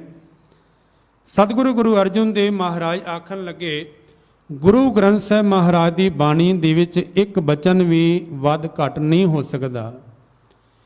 ਕੇਵਲ ਅਕਾਲ ਪੁਰਖ ਵਾਹਿਗੁਰੂ ਦੀ ਸਿਫਤ ਸਲਾਹ ਹੈ, ਉਸ ਤੋਂ ਵੱਧ ਕੁਝ ਨਹੀਂ। ਦੂਸਰੀ ਗੱਲ ਕਿ ਅਮੀਰ ਖੁਸਰੋ ਆਇਆ ਹੋਏਗਾ ਹੋਰ ਸੰਗਤਾਂ ਦੀ ਤਰ੍ਹਾਂ, ਆ ਕੇ ਪ੍ਰਸ਼ਾਦਾ ਛਕਿਆ ਹੋਏਗਾ, ਪਰ ਅਸੀਂ ਨਾ ਤੇ ਤਿਲਕ ਦਿੱਤਾ ਹੈ, ਨਾ ਹੀ ਉਹਦੀ ਆਉਣ ਵਾਲੇ ਸਮੇਂ ਦੀ ਕੋਈ ਕਾਮਨਾ ਕੀਤੀ ਹੈ। ਪਰ ਤਜੁਕੇ ਜਹਾਂਗੀਰੀ ਦੇ ਵਿੱਚ ਇਹ ਬਚਨ ਲਿਖੇ ਨੇ। ਜਹਾਂਗੀਰ ਆਖਦਾ ਹੈ ਕਿ ਮੇਰੇ ਮਨ ਦੇ ਵਿੱਚ ਇਹ ਬੜੇ ਚਿਹਰਿਆਂ ਤੋਂ ਇਹ ਵਲਵਲੇ ਸਨ, ਜੋ ਇਹ ਨਾਨਕ ਦਾ ਘਰ ਰੋਜ਼ ਪਨਪ ਰਹੇ ਹੈ, ਇਹਨੂੰ ਖਤਮ ਕਰਦੇ ਹਾਂ। ਸੋ ਧੰਨ ਗੁਰੂ ਅਰਜਨ ਦੇਵ ਸੱਚੇ ਪਾਤਸ਼ਾਹ ਮਹਾਰਾਜ ਨੂੰ ਸ਼ਹੀਦ ਕਰਨ ਦਾ ਹੁਕਮ ਦਾ ਫਤਵਾ ਜਿਹੜਾ ਹੈ ਉਹ ਲਗਾਇਆ ਗਿਆ।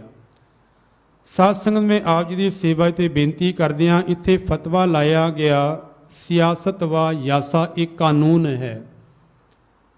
1206 ਦੇ ਵਿੱਚ ਚੰਗੇਜ਼ ਖਾਨ ਹੋਇਆ ਹੈ ਤੇ ਚੰਗੇਜ਼ ਖਾਨ ਨੇ ਇੱਕ ਕਾਨੂੰਨ ਬਣਾਇਆ ਸੀ, ਸਿਆਸਤ ਵਾ ਯਾਸਾ। ਉਸ ਦਾ ਇਹ ਮੰਨਣਾ ਸੀ ਕਿ ਜੇ ਕਿਸੇ ਗੁਰੂ ਪੀਰ ਮੁਰਸ਼ਦ ਦਾ ਖੂਨ ਦੀ ਇੱਕ ਬੂੰਦ ਵੀ ਜ਼ਮੀਨ ਦੇ ਉੱਪਰ ਗਿਰਦੀ ਹੈ ਨਾ, ਤੇ ਉਸ ਥਾਂ ਤੋਂ ਹੋਰ ਕਈ ਮੁਰਸ਼ਦ, ਇੰਜ ਕਹਿ ਲਵਾਂ ਉਸੇ ਤਰ੍ਹਾਂ ਦੇ ਪੀਰ ਮੁਰਸ਼ਦ ਪੈਦਾ ਹੁੰਦੇ ਨੇ।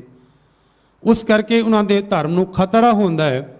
ਇਸ ਲਈ ਧੰਨ ਗੁਰੂ ਅਰਜਨ ਦੇਵ ਮਹਾਰਾਜ ਨੂੰ ਇਹ ਤਸੀਹੇ ਦਿੱਤੇ ਗਏ ਕਿ ਸਿਆਸਤ ਵਾ ਯਾਸਾ ਦੇ ਕਾਨੂੰਨ ਦੇ ਤਹਿਤ ਗੁਰੂ ਅਰਜਨ ਦੇਵ ਮਹਾਰਾਜ ਨੂੰ ਸ਼ਹੀਦ ਕੀਤਾ ਜਾਏ, ਪਰ ਗੁਰਦੇਵ ਪਾਤਸ਼ਾਹ ਦੀ ਖੂਨ ਦੀ ਇੱਕ ਬੂੰਦ ਜਿਹੜੀ ਹੈ ਉਹ ਧਰਤੀ ਪਰ ਨਾ ਪਏ। ਗੁਰੂ ਅਰਜਨ ਦੇਵ ਸੱਚੇ ਪਾਤਸ਼ਾਹ ਮਹਾਰਾਜ ਨੂੰ 5 ਦਿਨ ਅਕਹਿ ਤੇ ਅਸਹਿ ਤਸੀਹੇ ਦਿੱਤੇ ਗਏ। ਗੁਰੂ ਅਰਜਨ ਦੇਵ ਸੱਚੇ ਪਾਤਸ਼ਾਹ ਨੂੰ ਤਤੀ ਤਵੀ ਦੇ ਉੱਪਰ ਬਿਠਾਇਆ ਗਿਆ। ਤੇ ਸੋਚ ਕੇ ਦੇਖੋ ਸਾਧ ਸੰਗਤ, ਜੈਠ ਤੇ ਹਾੜ ਦਾ ਮਹੀਨਾ, ਜਦੋਂ ਅੱਤ ਦੀ ਤਪਸ਼ ਹੈ, ਅਸੀਂ ਇਸ ਲਈ ਬੜੇ ਪ੍ਰਬੰਧ ਕੀਤੇ ਹੋਏ ਨੇ। ਪਰ ਜੇਠ ਹਾੜ ਦੀ ਅੱਤ ਦੀ ਤਪਸ਼ ਦੇ ਵਿੱਚ ਗਰਮ ਤਤੀ ਤਵੀ ਦੇ ਉੱਪਰ ਬਿਠਾਇਆ ਗਿਆ, ਪਰ ਧੰਨ ਗੁਰੂ ਅਰਜਨ ਦੇ ਸੱਚੇ ਪਾਤਸ਼ਾਹ ਮਹਾਰਾਜ ਉੱਥੇ ਡੋਲੇ ਨਹੀਂ। ਮਹਾਰਾਜ ਦੇ ਇਹ ਪਾਵਨ ਬਚਨ ਅਸੀਂ ਪੜ੍ਹਦੇ ਹਾਂ ਕਿ ਤੇਰਾ ਕੀਆ ਮੀਠਾ ਲਾਗੈ, ਹਰ ਨਾਮ ਪਦਾਰਥ ਨਾਨਕ ਮੰਗੈ। ਉਲਾਹਨੋਂ ਮੈਂ ਕਾਹੂ ਨਾ ਦਿਓ, ਮਨ ਮੀਠ ਤੁਹਾਰੋ ਕੀਓ। ਕਿ ਦਾਤਾ ਮੈਂ ਕੋਈ ਉਲਾਹਨਾ ਨਹੀਂ ਦਿੱਤਾ, ਤੇਰਾ ਹਰ ਬਚਨ ਸਤ ਸਤ ਕਰਕੇ ਧੰਨ ਗੁਰੂ ਅਰਜਨ ਦੇਵ ਸੱਚੇ ਪਾਤਸ਼ਾਹ ਮਹਾਰਾਜ ਨੇ ਮੰਨਿਆ ਹੈ। ਸਤਿਗੁਰੂ ਗੁਰੂ ਅਰਜਨ ਦੇਵ ਸੱਚੇ ਪਾਤਸ਼ਾਹ ਨੇ ਤਤੀ ਤਵੀ ਦੇ ਉੱਪਰ ਬਿਠਾਇਆ ਗਿਆ ਤੇ ਸੀਸ ਦੇ ਉੱਪਰ ਗਰਮ ਰੇਤ ਪਾਈ ਗਈ। ਇਸ ਤੋਂ ਬਾਅਦ ਵੀ ਜ਼ੁਲਮ ਦੀ ਅੱਤ ਹੈ ਕਿ ਧੰਨ ਗੁਰੂ ਅਰਜਨ ਦੇਵ ਮਹਾਰਾਜ ਨੂੰ ਉਬਲਦੀ ਹੋਈ ਦੇਗ ਦੇ ਵਿੱਚ ਉਬਾਲਿਆ ਗਿਆ। ਅਸੀਂ ਭਾਵੇਂ ਫੋਟੋਆਂ ਦੇ ਵਿੱਚ ਦੇਖਦੇ ਹਾਂ, ਪਰ ਸਾਧ ਸੰਗਤ ਮੈਂ ਕਈ ਵਾਰੀ ਬੇਨਤੀ ਕਰਦਾ ਹਾਂ, ਸਰੀਰ ਭਾਵੇਂ ਕਿਸੇ ਗੁਰੂ ਦਾ ਹੈ, ਭਾਵੇਂ ਕਿਸੇ ਮੁਰਸ਼ਦ ਦਾ ਹੈ, ਭਾਵੇਂ ਕਿਸੇ ਸਿੱਖ ਦਾ ਹੈ, ਸਰੀਰ ਤੇ ਸਰੀਰ ਹੀ ਹੈ।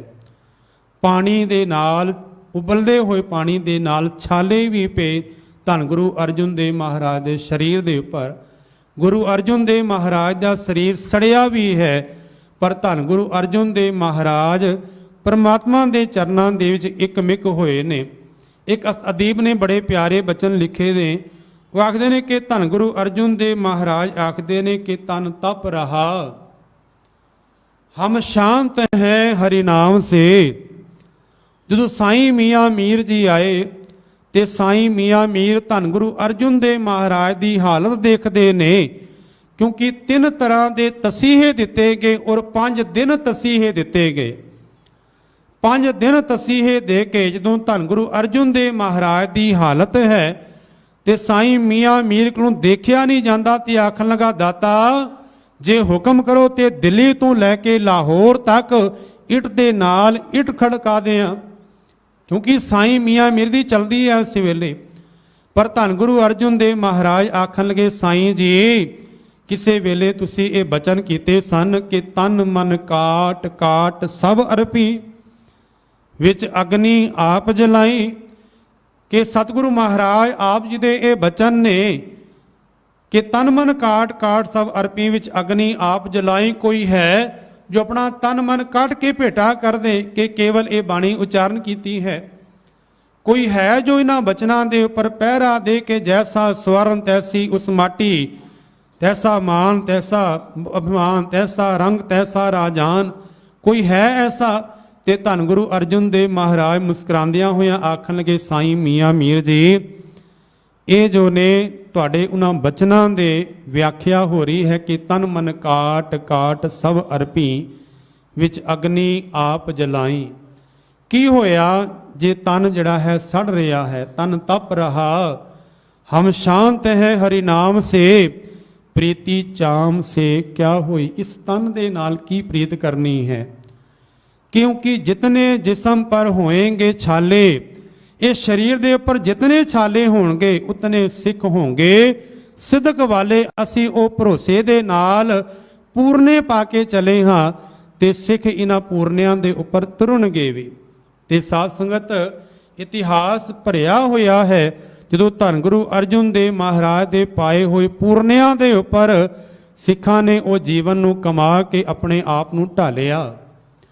गुरु अर्जुन देव सच्चे पातशाह महाराज नूं 3 तरह के तसीहे दे के सियासत व यासा के कानून के तहत फिर इतिहासकार आखते हैं कि धन गुरु अर्जुन देव महाराज नूं सिखां ने एक सिख एक कंधे के थले लगा, दूसरा सिख दूसरे कंधे दे ते रावी दे विच जाके धन गुरु अर्जुन देव पातशाह महाराज का असली जो शरीर है वो जोत परमात्मा के जोत विच अभेद हो गई, जिसनों बाणी आखदी है कि सूरज किरण मिले जल का जल हुआ राम, ज्योति जोत रले संपूर्ण थिया राम। सतगुरु गुरु अर्जुन देव महाराज जिन्हां ने शहादत दा जाम पीता। साध संगत गुरु अर्जुन देव सच्चे पातशाह के परोपकार बेअंत संसार दे विच ने। जिथे गुरु ग्रंथ साहिब महाराज की संपादना की गुरु अर्जुन देव सच्चे पातशाह ने, उत्थे गुरुदेव पातशाह महाराज के 2218 ਸ਼ਬਦ ਗੁਰੂ ਗ੍ਰੰਥ ਸਾਹਿਬ ਮਹਾਰਾਜ ਅੰਦਰ ਉਹਨਾਂ ਨੇ ਅੰਕਿਤ ਕੀਤੇ। 30 ਰਾਗਾਂ ਦੇ ਵਿੱਚ ਸਤਿਗੁਰੂ ਗੁਰੂ ਅਰਜਨ ਦੇਵ ਮਹਾਰਾਜ ਨੇ ਬਾਣੀ ਅੰਕਿਤ ਕੀਤੀ। ਸੁਖਮਨੀ ਸਾਹਿਬ ਦੀ ਅੰਮ੍ਰਿਤ ਵਰਗੀ ਬਾਣੀ ਸਤਿਗੁਰੂ ਗੁਰੂ ਅਰਜਨ ਦੇਵ ਸੱਚੇ ਪਾਤਸ਼ਾਹ ਨੇ ਉਚਾਰਨ ਕੀਤੀ। ਔਰ ਧੰਨ ਗੁਰੂ ਅਰਜਨ ਦੇਵ ਮਹਾਰਾਜ ਨੇ ਜਿੱਥੇ ਕਰਤਾਰਪੁਰ, ਤਰਨਤਾਰਨ ਸਾਹਿਬ, ਹਰਗੋਬਿੰਦਪੁਰਾ ਇਹ ਥਾਂ ਵਸਾਏ ਨਾ, ਉੱਥੇ ਨਾਲ ਨਾਲ ਧੰਨ ਗੁਰੂ ਅਰਜਨ ਦੇਵ ਸੱਚੇ ਪਾਤਸ਼ਾਹ ਨੇ ਤਰਨਤਾਰਨ ਦੇ ਵਿਖੇ ਸਤਿਗੁਰੂ ਮਹਾਰਾਜ ਨੇ ਕੋੜੀ ਆਸ਼ਰਮ ਵੀ ਬਣਾਇਆ। ਮਨੁੱਖਤਾ ਦੀ ਸੇਵਾ ਲਈ ਸਤਿਗੁਰੂ ਪਾਤਸ਼ਾਹ ਨੇ ਇਹ ਪਰਉਪਕਾਰ ਕੀਤੇ। ਐਸੇ ਦੀਨ ਦਿਆਲ ਪਾਤਸ਼ਾਹ ਧੰਨ ਗੁਰੂ ਅਰਜਨ ਦੇਵ ਸੱਚੇ ਪਾਤਸ਼ਾਹ ਮਹਾਰਾਜ ਦਾ ਸ਼ਹੀਦੀ ਦਿਵਸ ਹੈ। ਇੱਕ ਬੇਨਤੀ ਕਰਦੇ ਹਾਂ, ਕਈ ਵਾਰੀ ਅਸੀਂ ਆਖ ਦਿੰਦੇ ਹਾਂ ਕਿ ਸ਼ਹੀਦੀ ਪੁਰਬ ਹੈ। ਪੁਰਬ ਜਿਹੜਾ ਹੈ ਉਹ ਖੁਸ਼ੀ ਦਾ ਪ੍ਰਤੀਕ ਹੈ, ਪ੍ਰਕਾਸ਼ ਪੁਰਬ ਹੁੰਦਾ ਹੈ। ਪਰ ਜੋ ਸ਼ਹਾਦਤ ਦਾ ਦਿਨ ਹੈ, ਸ਼ਹੀਦੀ ਦਾ ਦਿਨ ਹੈ, ਉਹਨੂੰ ਸ਼ਹੀਦੀ ਦਿਵਸ ਕਿਹਾ ਜਾਂਦਾ ਹੈ। ਇਹ ਆਪ ਜੀ ਦੇ ਗਿਆਤ ਲਈ ਬੇਨਤੀ ਕੀਤੀ ਹੈ। ਸੋ ਸਤਿਗੁਰ ਕਿਰਪਾ ਕਰਨ ਮਹਾਰਾਜ ਗੁਰੂ ਅਰਜਨ ਦੇਵ ਸੱਚੇ ਪਾਤਸ਼ਾਹ ਮਹਾਰਾਜ ਜੇ ਮਨੁੱਖਤਾ ਦੇ ਉੱਪਰ ਇਤਨੇ ਪਰਉਪਕਾਰ ਗੁਰਦੇਵ ਪਾਤਸ਼ਾਹ ਦੇ ਕੀਤੇ ਤੇ ਧੰਨ ਗੁਰੂ ਅਰਜਨ ਦੇਵ ਮਹਾਰਾਜ ਨੂੰ ਤਪਾਉਣ ਦਾ ਯਤਨ ਕਰਦੇ ਰਹੇ, ਪਰ ਧੰਨ ਗੁਰੂ ਅਰਜਨ ਦੇਵ ਪਾਤਸ਼ਾਹ ਤਪੇ ਨਹੀਂ। ਸਤਿਗੁਰੂ ਧੰਨ ਗੁਰੂ ਅਰਜਨ ਦੇਵ ਮਹਾਰਾਜ ਨੇ ਕਬੀਰ ਸਾਹਿਬ ਦੇ ਉਹਨਾਂ ਪੰਕਤੀਆਂ ਪਰ ਪਹਿਰਾ ਦਿੱਤਾ। ਸਤਿਗੁਰ ਕਬੀਰ ਸਾਹਿਬ ਇਹ ਪਾਵਨ ਬਚਨ ਆਖਦੇ ਨੇ, ਉਹ ਆਖਦੇ ਨੇ ਕਿ ਚੰਦਨ ਕਾ ਬਿਰਵਾ ਪਲਾ, ਬੇੜਿਓ ਢਾਕ ਪਲਾਸ, ਓਏ ਵੀ ਚੰਦਨ ਹੋਏ ਰਹਿ, ਬਸੈ ਜੋ ਚੰਦਨ ਪਾਸ। ਜਿਵੇਂ ਚੰਦਨ ਦਾ ਸੁਭਾਵ ਹੈ ਨਾ ਕਿ ਚੰਦਨ ਦੇ ਕੋਲ ਜੋ ਵੀ ਜੀਵ ਆਣ, ਇੱਥੋਂ ਤੱਕ ਕਿ ਵਨਸਪਤੀ ਵੀ ਹੈ, ਉਹਨਾਂ ਦੇ ਅੰਦਰ ਵੀ ਉਹ ਖੁਸ਼ਬੂ, ਉਹਨਾਂ ਦੇ ਅੰਦਰ ਵੀ ਉਹ ਠੰਡਕ, ਉਹਨਾਂ ਦੇ ਅੰਦਰ ਵੀ ਉਹ ਸ਼ੀਤਲਤਾ ਆ ਜਾਂਦੀ ਹੈ। ਗੁਰੂ ਅਰਜਨ ਦੇਵ ਮਹਾਰਾਜ ਉਹਨਾਂ ਦੀ ਬਾਣੀ ਦੇ ਨਾਲ ਜੁੜ ਕੇ, ਉਹਨਾਂ ਦੇ ਪਾਵਨ ਵਿਚਾਰ ਦੇ ਨਾਲ ਜੁੜ ਕੇ ਜੀਵ ਦਾ, ਸਿੱਖ ਦਾ ਜੀਵਨ ਵੀ ਉਸੇ ਤਰ੍ਹਾਂ ਬਣ ਜਾਂਦਾ ਹੈ। ਇਹੀ ਅਰਦਾਸ ਮਾਲਕ ਦੇ ਚਰਨਾਂ ਦੇ ਵਿੱਚ ਹੈ ਕਿ ਵਿਸਰ ਨਾਹੀ ਦਾਤਾਰ, ਆਪਣਾ ਨਾਮ ਦੇਹੋ, ਗੁਣ ਗਾਵਾਂ ਦਿਨ ਰਾਤ, ਨਾਨਕ ਚਾਉ ਇਹੋ, ਨਾਨਕ ਚਾਉ ਇਹੋ।